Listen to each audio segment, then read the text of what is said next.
Assalamualaikum warahmatullahi wabarakatuh. Innal hamdalillah nahmaduhu wa nasta'inuhu wa nastaghfiruh wa na'udzu billahi min shururi anfusina wa min sayyiati a'malina. May yahdihillahu fala mudilla lahu wa may yudlil fala hadiya lahu. Asyhadu an la ilaha illallah wahdahu la syarika lahu wa asyhadu anna Muhammadan 'abduhu wa rasuluhu wa la nabiyya ba'dahu. Addal amanah wa ballagha risalah wa nasahal ummah wa jahada billahi haqqa jihadih hatta atahul yaqin. Tarakana 'alal mahajjatil bayda lailuha kanahariha la yazigu anha illa halik. Allahumma shalli wa sallim ala sayyidina Muhammadin sayyidil awwalin wal akhirin sayyidil anbiya'i wal mursalin al-mab'uts rahmatan lil alamin wa ala alihi wa sahbihi wa man sara ala nahjihi ila yaumiddin. Amma ba'du, Bapak sekalian yang dimuliakan Allah Subhanahu wa taala. Alhamdulillah dapat kembali menunaikan salat subuh berjamaah di hari kedua bulan Zulhijjah. Kemarin ayeuna naros Zulhijjah teh ayeuna teh kemarin dimulainya. Kalau kita melihat hilal, maka tanggal 1 itu kemarin. Karena Mahkamah Agung Arab Saudi dan beberapa negara muslim lainnya sekitar Teluk dan hampir mungkin mayoritas mengumumkan telah berhasil melihat hilal kemarin. Sehingga hari ini hari jatuh kedua. Dan wukufnya nanti Selasa. Di Saudi Selasa. Nu ngagaduhan tempatna wukufna Selasa. Yang punya tempat wukufnya Selasa. Sehingga mereka berlebaran di hari Rabu. Nah, sementara isbat kita kemarin kesepakatan antar beberapa ormas yang melakukan penelitian yang berkumpul di Departemen Agama itu menyatakan kesepakatan mereka lebaran kita adalah hari Kamis dan wukufnya hari Rabu. Nah, permasalahan sekarang sebenarnya patokan wukuf itu hari atau event. Nah, ini terpulang kepada masing-masing di mana hati yang lebih ajeng. Kira-kira yang mana mangga eta mah dua-duana ge da nganggo dalil gitu lah. Anu kahiji dalilna adalah ru'yah hilal maksudnya. Karena dalilnya kalau kalian melihat hilal Zulhijjah maka dari sejak awal hari bagi yang mau kurban menahan diri tidak mencukur sarupaning bubuluan bubukan. Ulah dikurut ki tos hiji Zulhijjah ulah dikurut. Itu ya, jabrik lah kan ya. Dugi ka hari penyembelihan. Sareng teu kenging pepotongan kuku. Janten kuku sareng rambut itu tidak boleh dipotong. Kalau lihat redaksi hadisnya maka redaksi hadisnya itu dengan kata larangan. Fala ya'khudhanna min sya'rihi wala min azfarihi syai'an. Jadi bentuk kata kerjanya itu semacam larangan. Berarti ditekankan larangannya. Jangan mencukur rambut dan jangan menggunting kuku sampai hari penyembelihan. Untuk yang kurban ya? Untuk yang kurban. Ya. Itu hadis Nabi SAW. Jadi bagi yang mau kurban dari hari kemarin, kalau mau kurbannya ikut pemerintah berarti hari ini itu berawal dari maghrib karena hijriah itu kan maghrib mulainya. Itu menahan diri untuk tidak. Apa hikmahnya? Hikmah pertama adalah sebuah empati bagi teman-teman kita yang sedang manasik. Karena mereka itu lagi ihram itu larangannya lebih dahsyat dari kita. Tidak boleh pakai wangi-wangian, tidak boleh nyisir, takut ada yang rambutnya jatuh kan segala macam. Kemudian sendalnya juga tidak boleh menutup mata kaki, harus bustong itu abusa potong gitu. Ya, kemudian tidak boleh pakai berjilbab. Lebih dahsyat. Nah, kita ini hanya diminta dua saja sebagai bentuk empati kepada mereka. Rambut jangan digunting, kemudian kuku jangan dipotong. Hikmah kedua adalah kata para ulama agar supaya para pekurban ini Allah jauhkan dari neraka dari ujung rambut sampai ujung kakinya. Karena ujung kaki kita kan kuku. Ya kan? Kalau kita lihat ujung rambut kita itu rambut, ujung atas, ujung bawah itu kuku. Nah, kalau kita menjaga itu maka mudah-mudahan Allah menjaga kita dari api neraka yang akan menyentuh bagian tubuh kita dari atas saujung rambut, dari bawah sausap dampal, sausap kuku ya mah. Ya, nah itu hikmah dari kenapa kita melakukan. Nah, ada fikih jalan tengah. Tapi ini sifatnya opini saya pribadi. Karena ibadah puasa itu adalah ibadah private, ibadah pribadi, maka puasanya ikut Arafah, yaitu hari Selasa. Bagi yang mau sunnah, teu puasa gitu, nah udah sunnah itu, cepari puasa gitu. Dan jadi tidak usah diperdebatkan, tidak usah diributkan puasa Arafah. Mau puasa mangga henteu gitu sawiya. Mau manfaat khasiat puasa Arafah itu adalah tukaffiru sanatal madiyah, dalam riwayat lain tukaffiru sanatal madiyah wal baqiyah. Saum Arafah itu satu hari dapat menghapus dosa 1 tahun yang lalu dan 1 tahun yang akan datang. Dosa-dosa kecil diampuni yang lalu setahun, yang akan datang setahun. Jadi puasanya Selasa. Nah, untuk Idul Adha-nya sholatnya ikut pemerintah. Lah geuning kitu, ya namanya juga pikir pertengahan. Jalan tengah. Kenapa? Karena dulu pernah kita belajar dalam Sahih Bukhari, yang namanya sunnah itu, sholat sunnah itu bisa diqadha. Sunnah itu bisa diqadha. Apa dalilnya? Hadis Bukhari, ketika Rasulullah SAW sholat asar, setelah sholat asar beliau itu sholat sunnah. Belum selesai beliau sholat sunnah, sahabat ada yang nyamperin, ya Rasulullah, bukankah engkau melarang kami sunnah ba'da asar? Rasul masih sholat, nggak jawab. Setelah salam, assalamualaikum, baru mengatakan bahwa tadi zuhur saya nggak sempat ba'diyah karena ada tamu dari Bani Aus, saya melayani mereka sehingga habis zuhur itu langsung nerima tamu, nggak sempat ba'diyah. Nah, ini ba'diyah asar ini bukan ba'diyah asar, ini ba'diyah zuhur. Imam Syafi'i, Imam Abu Hanifah, mazhab Syafi'i, mazhab Hanifah mengatakan bahwa sunnatul qadha itu jaizun. Jadi qadha sunnah, mengqadha ibadah sunnah itu kata Imam Syafi'i dan Imam Abu Hanifah hukumnya boleh. Maka dari itu kalau kita mau jalan tengah, puasanya ikut Arafah karena saum namanya juga saum yaumi Arafah, saum hari Arafah kan namanya juga. Artinya ada Arafah ada saum. Gitu. Kalau tidak ada Arafah apa yang disaumi? Gitu. Kemudian lebarannya ikut pemerintah. Ya mau mau satu paket silahkan, puasanya Arafah lebarannya ikut yang Rabu mangga, mau yang Arafahnya Rabu lebarannya Kamis ikut pemerintah mangga. Itu mah tidak memaksakan. Pemerintah juga di Indonesia karena kita negara demokrasi tidak memaksa, silahkan mau ambil yang mana. Dan ini sama sekali nggak ada hubungannya dengan ormas nggak ada sama sekali. Yang puasa di hari Selasa bukan berarti dapat ikut Muhammadiyah, nggak ada hubungannya. Yang jelas Selasa itu kenapa kita semuanya puasa? Karena Arafahnya Selasa. Arafahnya Selasa. Nu gaduh Arafahna Selasa. Itu istilahnya. Masa kita mau puasa di hari yang lain? Gitu. Itu aja sebenarnya. Jadi jalan tengah semacam itu. Tapi tetap kembali dalam sebuah hadis Rasul bersabda, "Istafti qalbaka", minta fatwalah pada hatimu. Pada akhirnya begitu. Minta pendapat pada hatimu, mana yang lebih menenangkan, tumaninah bagi kita ambil yang itu. Silahkan. Saya hanya menerangkan dua keterangan ya, dua sudut pandang terkait ini. Wallahu taala alam bishawab. Saya sendiri akan puasanya hari Selasa, pas wukuf di sana. Adapun lebarannya ikut pemerintah. Karena lebaran mah sifatnya syiar, sama-sama gitu. Dan untuk penyembelihan kan waktunya juga luas, 4 hari kan, hari 10, 11, 12, 13. Jadi untuk penyembelihan itu senggang waktunya.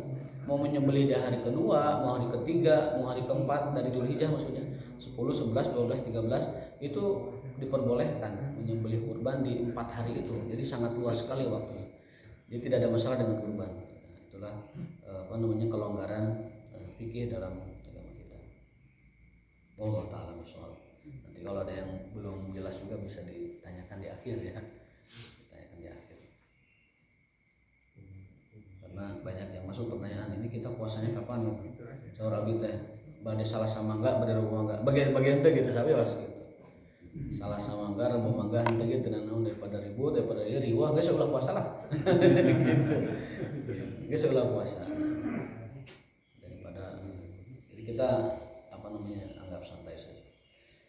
Hari ini insyaallah kita akan melanjutkan tafsir surat Al-Lail ayat ke-12 sampai 19 ya.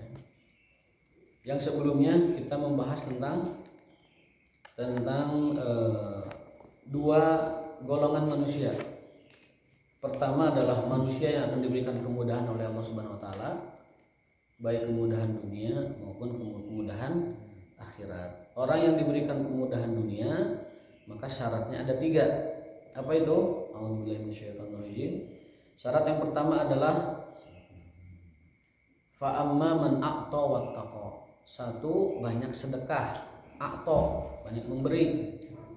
Wattaqa, kemudian dia menjaga diri dari maksiat. Wattaqa di sini takwa tapi lebih kepada tarkul ma'asi, meninggalkan maksiat. 1, banyak sedekah, 2, meninggalkan maksiat, wa shaddaqa bil husna, dan membenarkan, meyakini adanya hari akhir. Maka kata Allah, fasunuyassiruhu lil yusra, kami akan berikan dia kemudahan dalam hidup, baik kemudahan di dunia maupun kemudahan di akhirat. Ingin hidupnya mudah, laksanakan ayat Allah. Ingin hidup kita tidak sukar, tidak rumit, tidak jelimet, tidak memusingkan, praktekkan ayat Allah dan pasti benarnya. Banyak dermawan, sedekah, kemudian menjaga diri dari maksiat, lalu membenarkan hari akhir. Itu Allah berjanji, fasanyassiruhu lil yusra, Allah berikan kemudahan. Kalau sedekahnya macet, seret, kemudian dia tidak menjaga diri dari maksiat, lalu tidak meyakini hari akhir, hidupnya pragmatis, sehari tahun, saayeuna tidak pikirkan yang akan datang, maka nanti kebalikannya, fasanyassiruhu lil usra, kami akan berikan dia kesukaran, kesulitan, ya, kesusahan hidup. Ya, itu bagi orang yang melakukan hal yang sebaliknya. Para ulama mengatakan ayat ini sepenuhnya menjelaskan asbabun nuzulnya, menjelaskan tentang sahabat mulia Abu Bakar Siddiq radhiyallahu taala. Karena semua sifat baik yang ada di ayat ini semuanya dipraktekkan dan telah dilakukan oleh Abu Bakar Siddiq radhiyallahu taala. Makanya dalam hadis beliau itu pernah dikatakan ketika Rasul mengatakan bahwa surga itu ada 8 pintu. Surga itu ada pintunya masing-masing. Abu Bakar penasaran, ya Rasulullah, betul surga ada pintunya? Lantas gimana kita? Kata Rasul, kamu mah Abu Bakar akan dipanggil dari pintu manapun yang kamu inginkan. Gitu. Kata beliau, na'am wa arju an takuna minhum, dari semua pemilik pintu surga itu, maka Abu Bakar akan masuk pintu manapun dia inginkan. Ada babu sedekah, pintu sedekah itu bagi orang yang ahli sedekah. Ada pintu salat bagi orang yang ahli salat. Ada pintu puasa namanya babu ruyan bagi yang ahli puasa. Ada juga pintu jihad bagi yang ahli jihad. Ada juga yang ahli ilmu dan segala macam. Ada 8 pintu disediakan oleh Allah untuk para penghuni surga. Nah, Abu Bakar ini karena dia melaksanakan seluruh yang diperintahkan Allah, maka beliau akan dimasukkan, disuruh masuk dari pintu manapun dia inginkan. Makanya ayat ini kata para ahli ulama, bahkan mereka sepakat, para ahli tafsir, mufassirun dalam tafsir muktabarnya, mereka mengatakan bahwa semua ahli tafsir sepakat ayat ini adalah tentang Abu Bakar Siddiq. Bayangkan ya, Allah memuliakan seorang bernama Abu Bakar Siddiq itu sampai Allah turunkan ayat khusus mengenai beliau. Luar biasa. Karena keimanan beliau itu dikatakan dalam hadis, kalau kita timbang imannya Sayyidina Abu Bakar Siddiq dengan umat seluruhnya, masih berat keiman Abu Bakar Siddiq. Jadi orang samilian ngumpul ngagundung iman nanti ditimbang dengan iman Sayyidina Abu Bakar, maka akan condong berat kepada imannya Sayyidina Abu Bakar. Itu beliau adalah walinya wali-wali Allah, Abu Bakar Siddiq. Tidak ada di atas beliau kecuali kenabian, yaitu Rasulullah SAW. Kecuali Rasul, karena beliau Nabi dan Rasul. Maka di bawah Nabi dan Rasul derajat manusia kan yang paling tinggi wali kan. Nah, walinya para wali ini adalah Abu Bakar Siddiq radhiyallahu taala anhu. Tidak ada orang yang dapat mengungguli keimanan, kesalehan, kewalian dan kemuliaan Abu Bakar Siddiq radhiyallahu taala dengan persaksian Rasul SAW dalam hadisnya, apabila ditimbang iman seluruh umat di muka bumi dengan imannya Abu Bakar Siddiq, la rajahat, timbangan itu akan condong, akan berat kepada keimanan Abu Bakar Siddiq. Dan itu bisa kita lihat dalam sejarah. Ketika Rasul menceritakan bahwa dirinya melakukan perjalanan, diperjalankan Isra Mi'raj, itu kan ceritanya luar biasa kan. Beliau diberangkatkan dari Masjidil Haram ke Masjidil Aqsa, mengimami para nabi di Baitul Maqdis, kemudian diterbangkan ke Sidratul Muntaha sampai Jibril pun tidak sanggup menembus Sidratul Muntaha, dan kemudian mendapat perintah sholat, lalu diceritakan ke orang Quraisy. Orang Quraisy mengatakan Muhammad tambah gila saja. Gitu. Bagaimana mungkin 3 jam perjalanan bisa menempuh Baitul Maqdis dan sampai ke langit? Sampai ada orang yang menantang Nabi Muhammad, wahai Muhammad, coba kamu ceritakan, deskripsikan Masjid Al-Aqsa itu kayak gimana. Itu Allah gambarkan Masjid Al-Aqsa di depan beliau, dindingnya berapa, rangkanya gimana, kemudian di sebelah kanan apa, sebelah kiri apa, warna dindingnya, semua itu deskripsinya persis dengan Baitul Maqdis, real time. Sehingga orang Quraisy sudah tidak punya celah untuk membantah Nabi. Memang betul yang dilihat oleh Muhammad adalah Baitul Maqdis, yang disaksikan oleh Muhammad, yang disinggahi oleh Muhammad betul-betul adalah Baitul Maqdis. Tapi tetap karena kekafirannya, karena pembangkangannya, tidak menerima juga. Akhirnya mengatakan, saya akan beritahu Abu Bakar Siddiq. Mungkin dengan berita ini mah dia sedikit agak merod dari Rasulullah SAW. Goyah gitu. Karena sangat tidak masuk akal. Lalu mereka berbondong-bondong melalui utusan datang kepada Abu Bakar Siddiq. Wahai Abu Bakar Siddiq, ya Abu Quhafah, wahai Abu Quhafah, Abu Bakar Siddiq, temanmu semakin gila, Sobi'ah semakin gila. Dengan pertama dia membawa berita-berita gaib yang kita nggak tahu dia dari mana dan apa itunya. Sekarang lebih parah lagi, dia mengatakan tadi malam dia ke langit, sebelumnya ke Baitul Maqdis mengimami sholat dan seterusnya. Dikiranya Abu Bakar Siddiq akan goyah. Ternyata beliau mengatakan, andaikan Muhammad SAW, Nabi saya, mengatakan lebih dahsyat dari itu, la saddaqtu au la amantu bi, saya akan beriman bahkan lebih dahsyat dari ini. Ya udah, orang Quraisy nggak punya celah, ya bubar kan. Nah itulah keimanan Abu Bakar Siddiq yang disebutkan oleh hadis itu digelari As-Siddiq, atau apa namanya dalam Islam digelari As-Siddiq karena pembenaran beliau terhadap kisah Isra Mi'raj. Disebutlah dia As-Siddiq, orang yang sangat membenarkan. Nah, surat Al-Lail ini turun berkenaan dengan Abu Bakar Siddiq radhiyallahu taala anhu, karena sifat-sifat beliau sepenuhnya memenuhi karakter atau kriteria yang Allah sebutkan dalam surat Al-Lail. Nah, jadi yang pertama, jika ingin kita hidupnya mudah, hidupnya gampang, baik gampang di dunia dalam arti kata Allah luaskan rezekinya, Allah berikan dia kesehatan, keafiatan, petunjuk, ya, kemudian lindungan, maka syaratnya 3. Satu adalah a'ta wattaqo, dia banyak dermawan, banyak memberi sedekah, wattaqo, lalu menjaga dirinya dari kemaksiatan. Yang ketiga wasaddaqo bil husna, yaitu membenarkan, meyakini adanya hari akhirat. Tidak pragmatis hidupnya. Orang sekarang tuh pragmatis Pak, nggak mikir akhirat. Yang penting sehari tahun saayeun. Kalau bahasa ajengan mah teh zaman ayeuna mah orang banyaknya mikir hidup segala teh pitayeun. Pitayeun Pak, segala sok. Sekolah ujung-ujungnya buat kerja, pitayeun. Kemudian kerja ujungnya buat makan, pitayeun. Jadi di ujung subuh dugi ke ujung subuh deui mikir nanti pitayeun. Mikirnya keduniaan maksudnya. Dia mulai belajar talabul ilmi, bekerja, kemudian sampai kada demas bekerja itu, sampai banting tulang, ujung-ujungnya ke situ. Nah, itu kan tidak terlalu bernilai sih. Kecuali itu diniatkan untuk tadi, wa ma khalaqtul jinna wal insa illa liya'budun. Kecuali kalau itu dia pergunakan untuk ibadah kepada Allah, baru itu bernilai. Kalau hanya menjalankan hidup seperti itu, ya apa bedanya dengan binatang? Numpang makan, hardolin, numpang beranak pinak, ya berkembang biak, hanya itu saja. Tidak ada nilai sama sekali. Maka saya sering katakan, kalau kita tidak memperjuangkan agama Allah, lantas apa nilai hidup kita?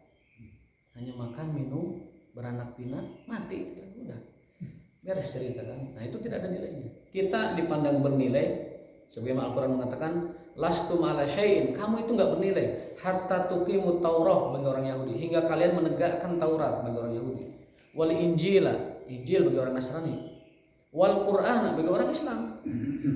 Taurat yang asli, Yahudi yang asli maksudnya, Injil yang asli, Nasrani yang asli, Quran yang kita pegang sekarang.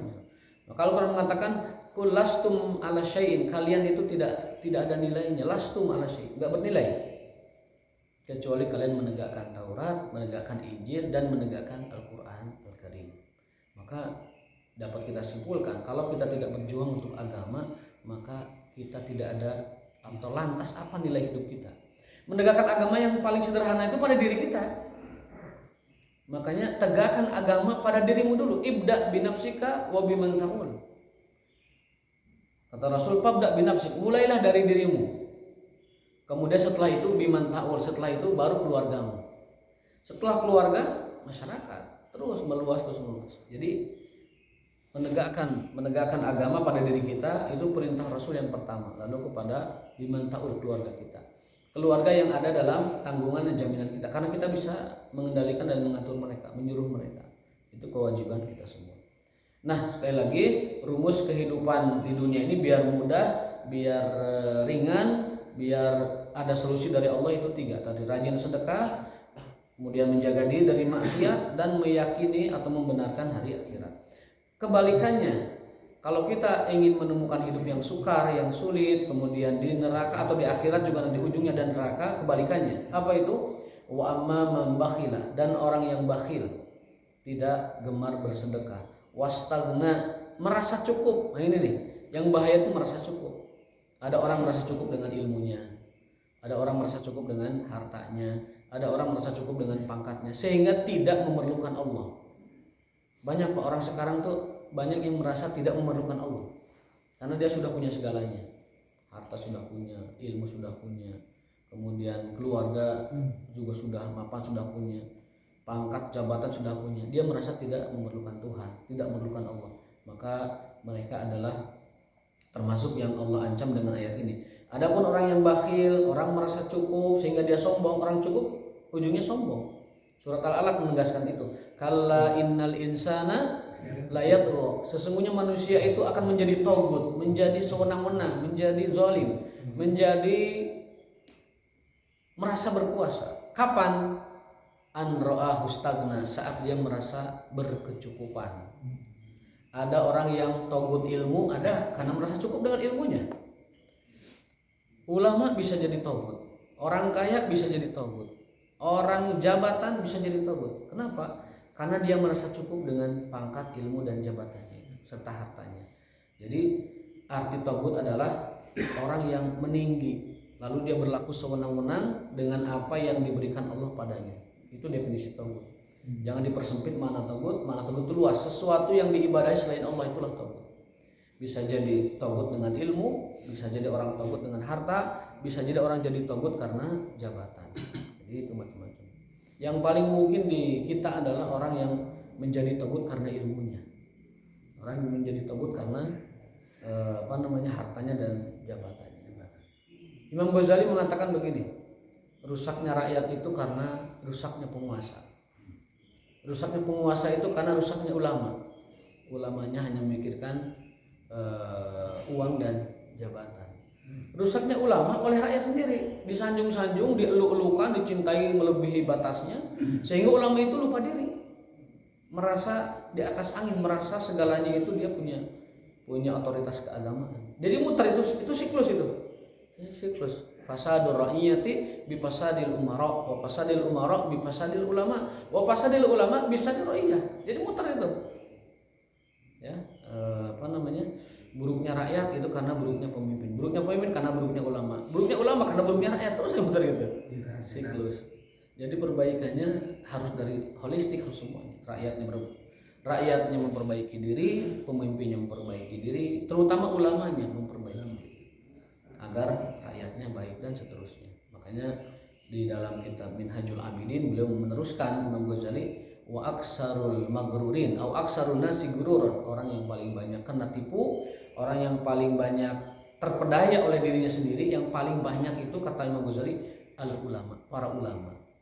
para ahli agama itulah orang yang paling banyak tertipu dengan kemampuannya. Tertipu dengan kasratul atba, banyaknya pengikut. Tertipu dengan kasratul muhibbin, banyaknya pecinta. Tertipu dengan banyaknya orang yang mengeluh-elukannya, sehingga dia menjadi gurur, menjadi orang yang tertipu dengan keadaan, tertipu dengan pujian manusia. Ini bukan kata saya, tetapi kata Imam Ghazali rahimahullah. Yang pasti beliau lebih memahami, karena beliau selain juga ulama adalah ahli qalbu yang dapat menangkap isyarat-isyarat semacam itu sebagai peringatan ataupun warning bagi siapapun yang berpangkat atau bertitel berkedudukan di sosialnya sebagai ulama.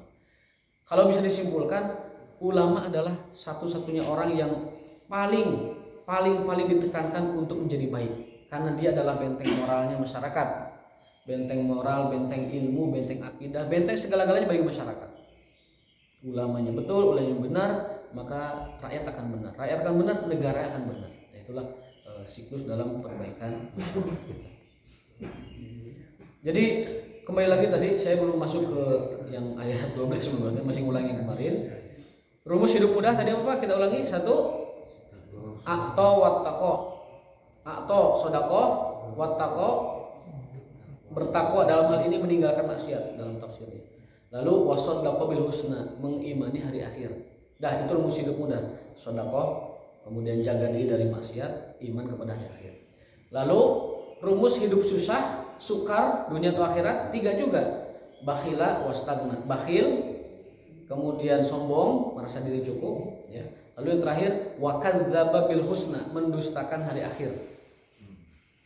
Jadi sifat pragmatis itu dusta kepada hari akhir, baik mendustakan surga maupun mendustakan neraka, maka dua-duanya itu adalah salah satu faktor orang itu dibuat susah hidupnya oleh Allah SWT.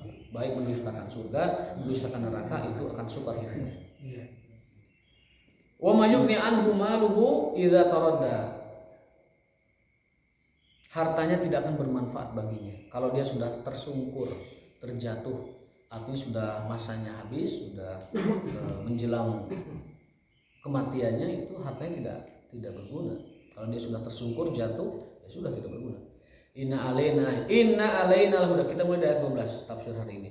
Inna alaina lal huda.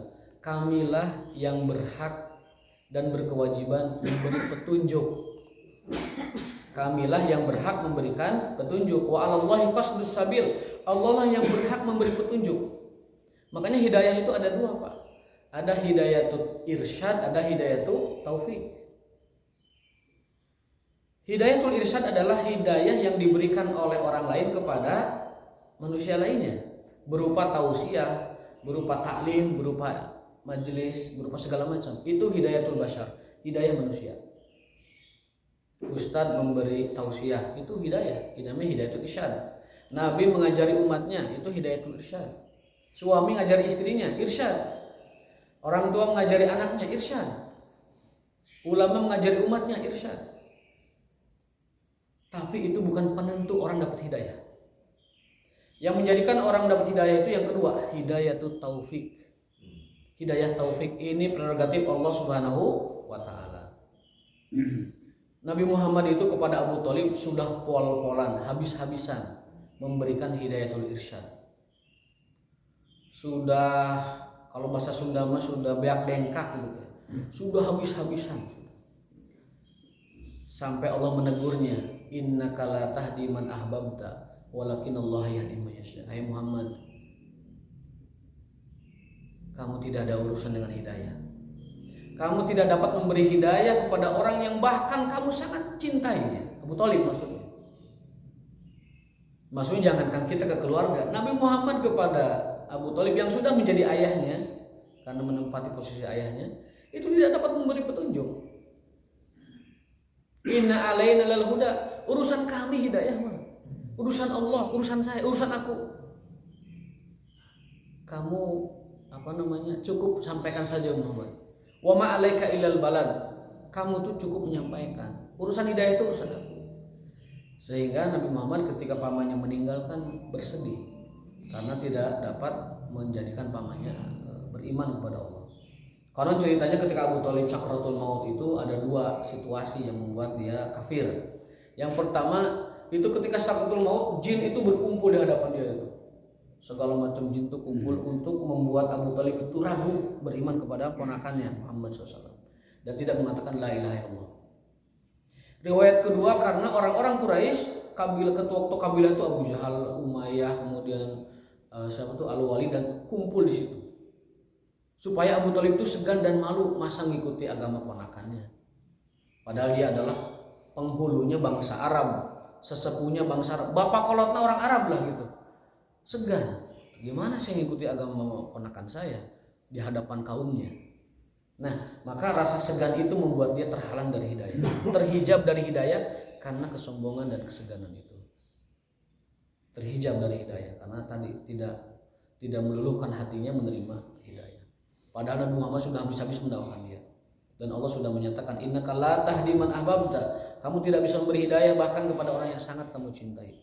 Walakinnallaha yahdi may yasha. Allah lah yang memberikan hidayah itu kepada yang dikehendakinya. Walhasil Abu Thalib meninggal dalam keadaan kafir. Bahkan ketika telah meninggal dunia, Nabi Muhammad masih cinta dan sayang kepada pamannya. Karena pamannya ini dari sejak Nabi Muhammad kecil itu sudah habis-habisan menolong, membela, membackup, menghidupi, menafkahi, bahkan memasang badan bertaruh nyawa untuk membela keponakannya. Sehingga Nabi Muhammad sangat-sangat berhutang budi dan jasa, berhutang nyawa bahkan kepada Abu Thalib pamannya. Sampai ketika pamannya meninggal, Nabi Muhammad itu mau mendoakan pamannya, ingin mendoakan pamannya gitu. Yang mudah-mudahan karena kekhususan posisi beliau di sisi Allah, Nabi Muhammad bisa kalilah mensyafaati Abu Thalib ataupun memberi kekhususan kepada pamannya. Tapi ketika Nabi memintakan ampunan, langsung ditegur oleh Allah SWT. Maka nalin nabi walladzina amanu an yastaghfiru lil musyrikin walau kanu uli qurba. Tidak pantas seorang nabi, tidak pantas orang beriman mendoakan ampunan untuk orang-orang kafir, orang-orang musyrik meskipun dia abaahum, ayah-ayah mereka, saudara-saudara mereka, keluarga mereka. Allah melarang. Ya, sejak itu Nabi Muhammad tidak mendoakan lagi pamannya karena meninggal dalam keadaan kafir. Hanya bisa meminta agar Allah memberikan keringanan siksa untuk Abu Thalib.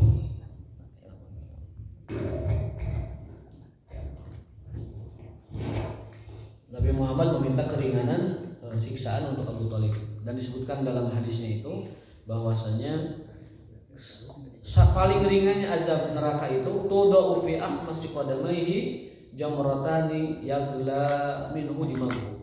Kakinya itu menyentuh bara neraka, otaknya mendidih. Kakinya menyentuh neraka, otaknya mendidih. Itu adalah seringan-ringannya siksaan neraka. Dan itu pun sudah Rasul mintakan keringanan buat Abu Thalib, harusnya lebih parah dari itu siksaannya.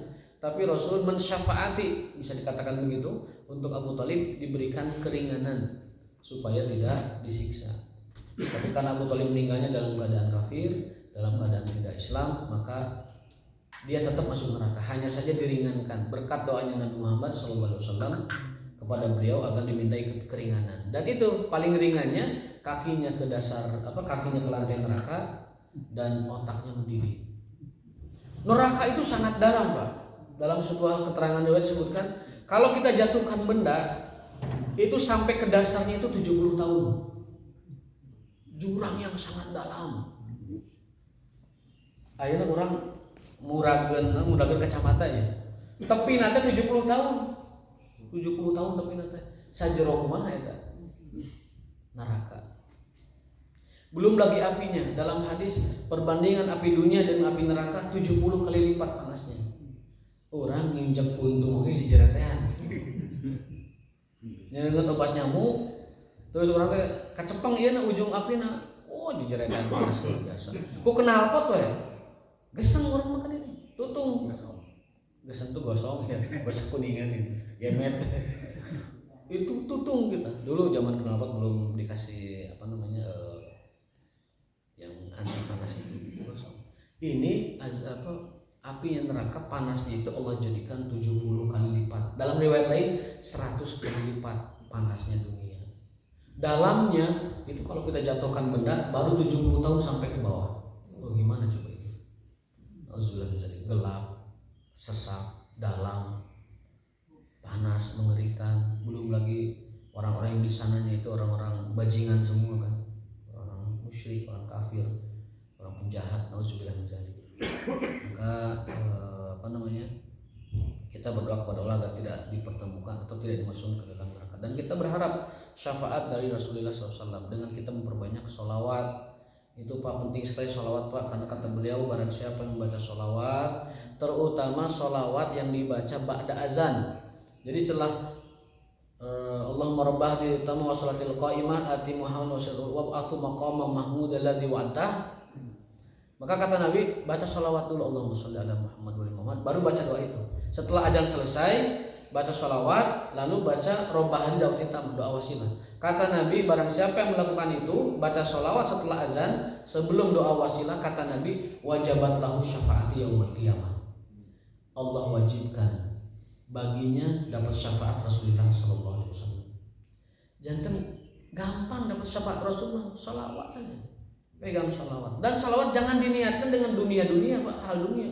Ninggalin mobil alus sholawatan, terus sholawatan. Benar. Sholawat tuh buat nyari dunia. Buat apa? Nggak ada tentunya sholawat untuk nyari dunia. Kalau keberkahan sholawat dapat dunia, itu tentu. Tapi kalau meniatkan sholawat untuk dunia, tidak ada.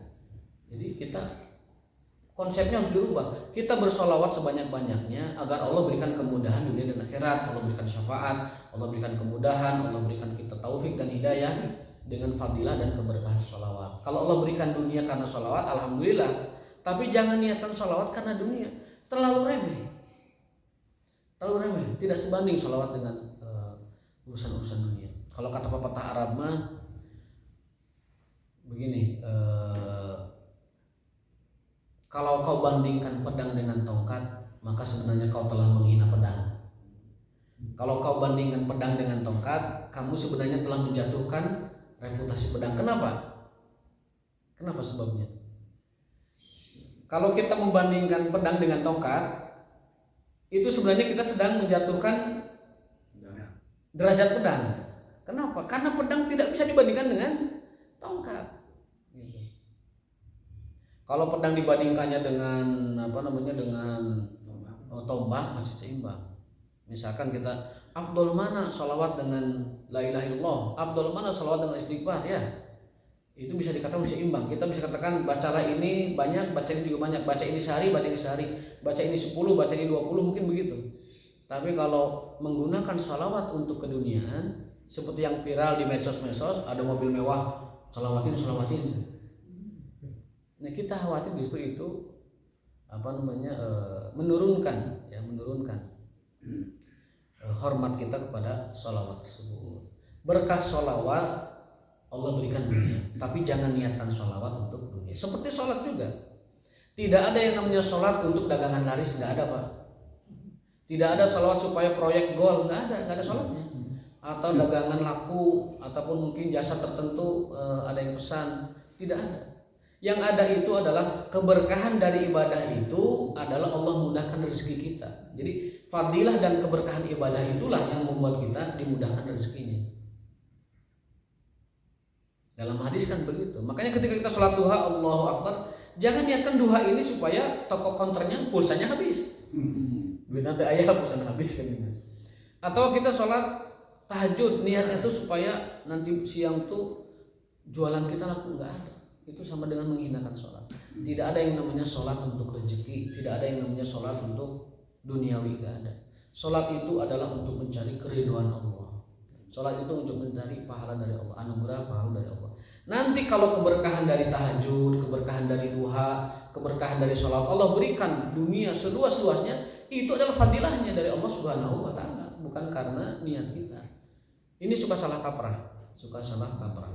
Padahal duha itu adalah untuk keridhaan Allah SWT. Dalam sebuah hadis Rasul bersabda, sebenarnya setiap muslim itu tiap pagi wajib sedekah 360 kali.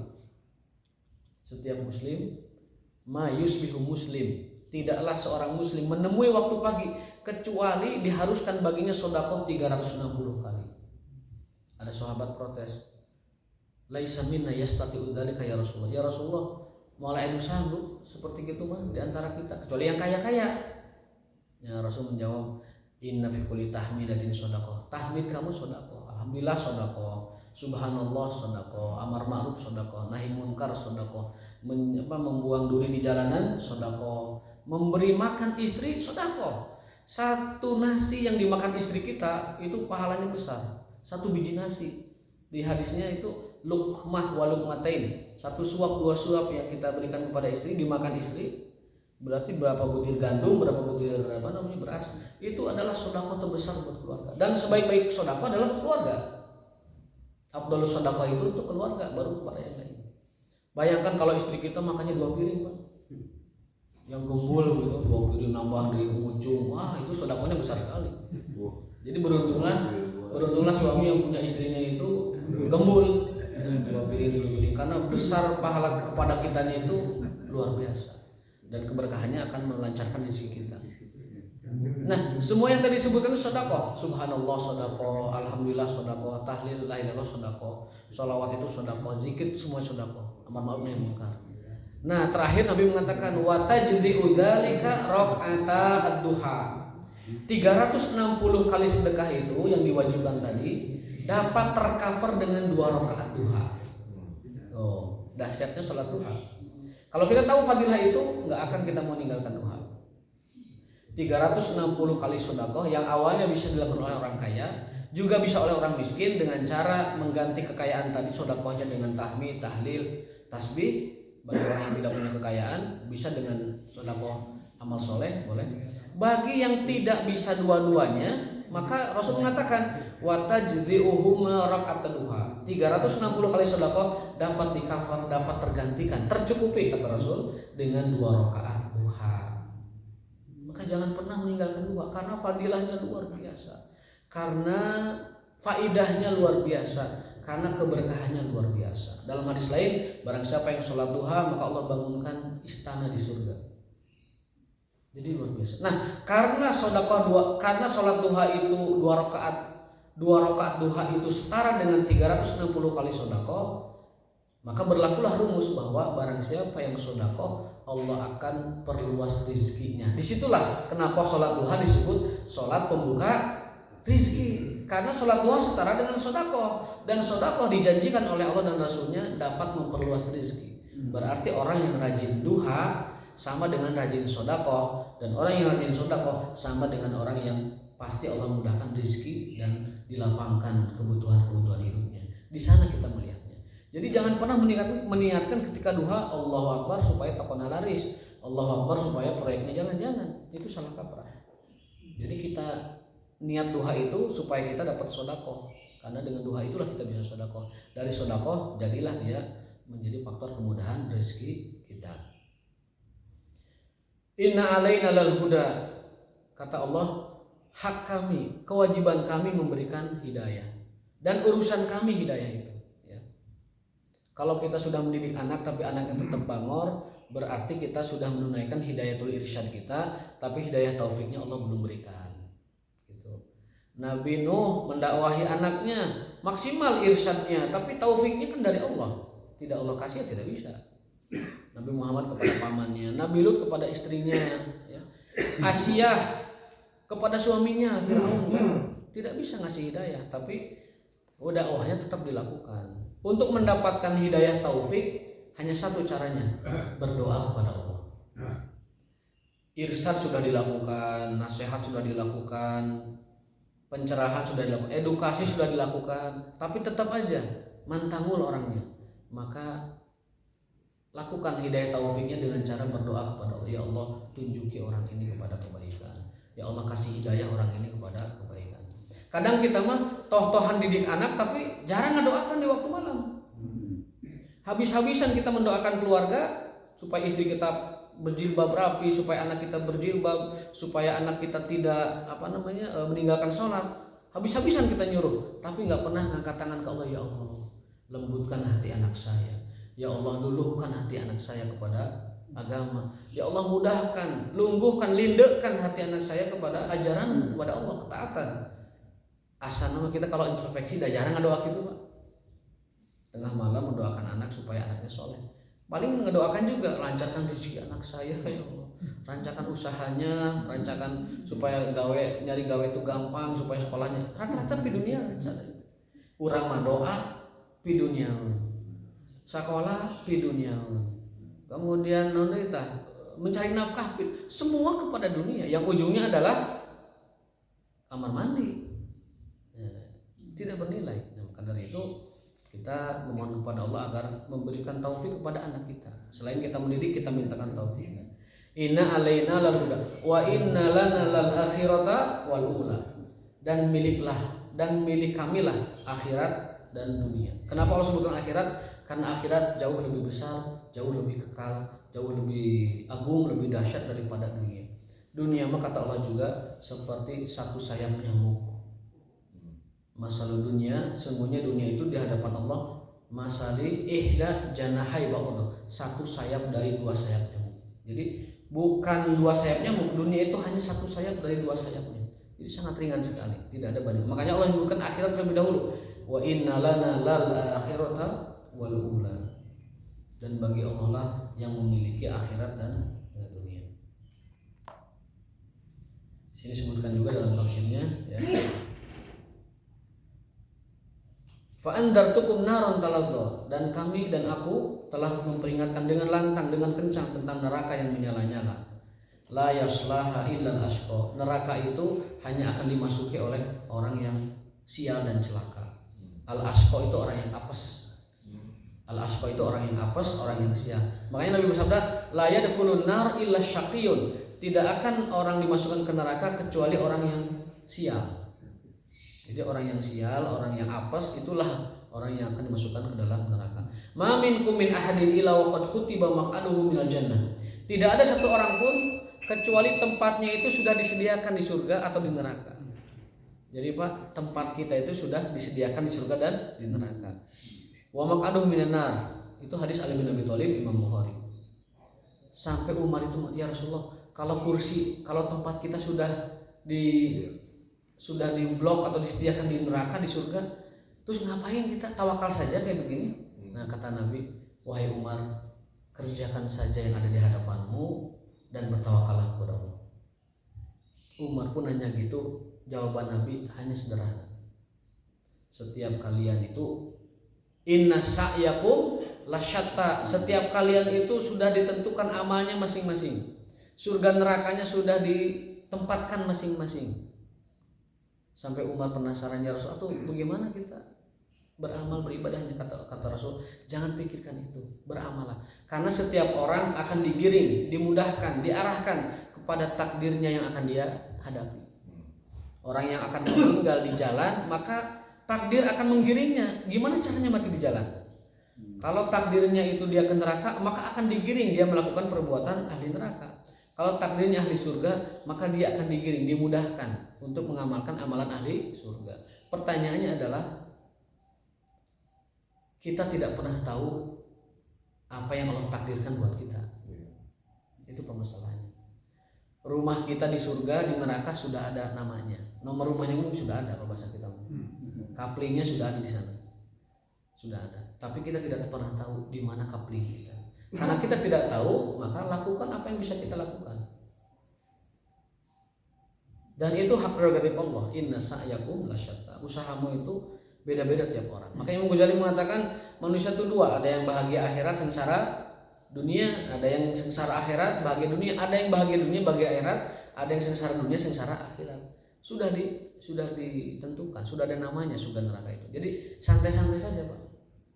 Surga sudah ada namanya, kita sudah ada kaplingnya. Kalau bahasa kita mah kunci surga itu sudah, atau neraka itu sudah ada di badan kita.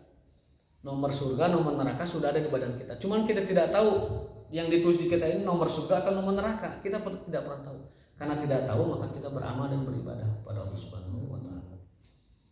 Sedikit lagi mohon maaf, alladzi kadzdzaba wa tawalla. Penghuni neraka itu yang paling apes, paling sial karena dulunya kadzdzaba wa tawalla, mendustakan agama Allah dan berpaling dari agama Allah. Wa sayujannabu al-atqa alladzi yu'ti malahu yatazakka. Neraka akan dijauhkan dari dua orang. Lagi-lagi sedekah. Yu'ti malahu, orang yang memberikan hartanya di jalan Allah, dia akan dijauhkan dari neraka. yatazakka, demi mensucikan dosa-dosanya. Ini yang sering kita sampaikan, bisa jadi dengan banyaknya dosa kita itu karena kita ahli sedekah, bisa jadi Allah fokusnya itu kepada sedekah kita. Taruhlah kita ini banyak maksiat, taruhlah kita ini banyak melanggar Allah SWT, tapi kita sedekahnya rajin, misalkan ke orang miskin, menegakkan agama Allah, menolong orang yatim, menolong janda tua dan sebagainya. Bisa jadi Allah mengabaikan dosa-dosa kita dan melampaui atau ya tajawaz mengabaikan dosa-dosa kita, tidak memperhatikannya dan fokus kepada ibadah sedekah kita. Para ulama mengatakan bisa jadi Allah fokus kepada kebaikan kita, sedekah kita, dan mengabaikan dosa-dosa kecil kita yang kita lakukan. Makanya kenapa lagi-lagi ayat sedekah itu terus diulang-ulang. Atau wataqo sedekah, kemudian yu'ti malahu, memberikan hartanya di jalan Allah, kemudian yatazakka, mensucikan dirinya. Artinya sedekah itu dapat mensucikan dosa-dosa kita. Kalau kita rajin sedekah, bisa jadi Allah fokusnya ke sedekah kita dan mengabaikan kesalahan-kesalahan kita. Wa mali ahadin indahu min nikmatin tujza. Ini tentang Abu Bakar Siddiq. Abu Bakar Siddiq itu tipe orang yang selalu memberi meskipun dia tidak punya jasa kepada siapapun. Abu Bakar Siddiq itu kenapa Allah puji terus dia? Karena Abu Bakar Siddiq itu punya sifat, dia itu selalu memberi orang yang tidak memberi dia, dan selalu memberi bahkan tanpa ada jasa sedikit pun dari orang itu. Kita makan enggak? Kita itu memberi kalau orangnya baik sama kita, rajin sama kita, ataupun mungkin peduli sama kita, kita baik. Abu Bakar Siddiq ini unik orangnya. Dia itu dalam memberi bahkan kepada orang yang tidak pernah peduli sama dia, atau memberi sama dia, atau memberi jasa sama dia, dia beri. Itu kehebatan Abu Bakar Siddiq yang tidak dimiliki oleh banyak umat selain beliau. Wa ma li ahadin indahu min nikmatin tujza illa ibtigha'a wajhi rabbil, kecuali keridhaan Allah yang dicari oleh Abu Bakar Siddiq, wala saufa yarda, dan nanti kelak Abu Bakar Siddiq akan mendapatkan keridhaan Allah Subhanahu wa taala dan akan diberikan kepuasan oleh Allah Subhanahu di akhirat nanti. Wallahu ta'ala bishawab. Selesai tafsir surat Al-Lail. Nah, mudah-mudahan kita bisa mengamalkan sedikit demi sedikit. Rumusan tadi 3, ingin hidup mudah, sedekah, apa tadi? Fa amman a'ta wattaqa, rajin sedekah, kemudian menjaga diri dari maksiat, iman kepada hari akhir. Itu rumus kita mudah dalam kehidupan. Wallahu ta'ala bishawab wa ma taufiquna illa billah. Subhanallah.